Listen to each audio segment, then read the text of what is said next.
Sometimes I hear and see some of the things people say and write about Roy Keane, often when they disagree with something provocative or explosive he may have said on television, and I can tell they don't understand quite what a brilliant footballer he was.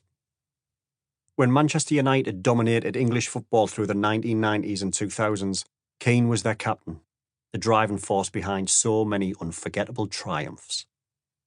Maybe people have got used to Roy as a controversial analyst now. Maybe they never knew him as a footballer, in the same way younger fans only know Gary Lineker as the presenter of Match of the Day, and aren't even aware he is one of England's greatest ever goal scorers, a finisher as deadly as any of the modern greats. If viewers think Roy takes no prisoners when he offers his opinions, then they should also know that was the way he played. He was one of my favourite players when I was a football-mad kid growing up in Sunderland in the 1990s, because he was a brilliant midfielder and he never, ever backed down from a confrontation. I loved his no-nonsense approach. I'll never forget the footage of him squaring up to Patrick Vieira in February 2005, when he felt the Arsenal captain was trying to intimidate some of his teammates. He wants to pick on Gary Neville. Tell him to pick on one of us, Keane shouts, making it clear he's United's leader. That's what captaincy and leadership are all about. I love that moment before a Champions League quarter-final against Inter Milan in March 1999, when he marched straight past Diego Simeone and Ronaldo rather than wait for them to finish tying their laces and shake their hands.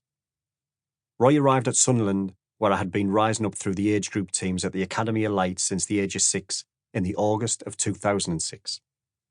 Immediately his presence sent a jolt of electricity through the club.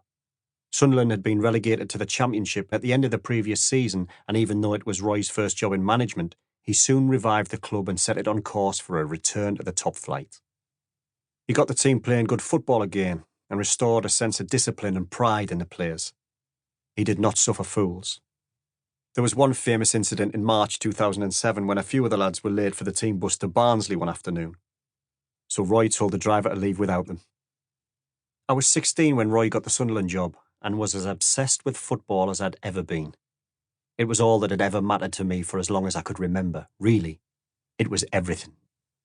I'd never thought about doing another job, never dreamed of being an astronaut or a fireman or a policeman like me dad.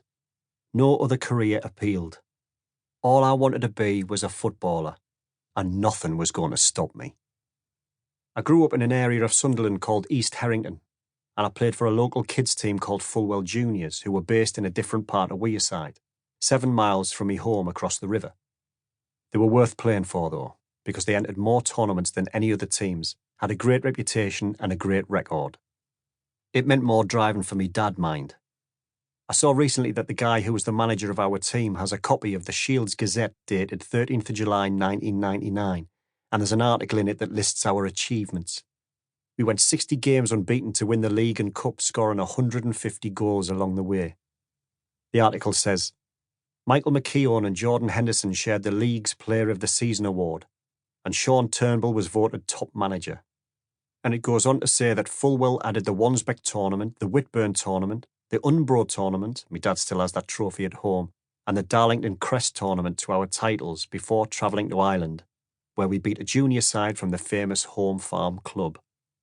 So Fulwell were a good side, and we were watched regularly by Sunderland, even at that age. I was actually spotted by Sunderland when I was 6, by a scout called Anthony Smith, and I stayed on the pathway with them all the way through to turning professional. There were plenty of times when I didn't think I'd make it, but I was incredibly single-minded. Nothing was going to get in my way. I loved Sunderland, and I loved going to the Stadium of Light. He was never any trouble, me dad said when he was asked about my childhood for a recent television documentary. The only thing he ever wanted to do was play football, to be honest. The first time I ever took Jordan to the Stadium of Light, he was 7 or 8. Jordan absolutely loved it, of course, screaming the whole game, wasn't he? I don't know where that determination to be a footballer came from. I do know that I buried myself in football.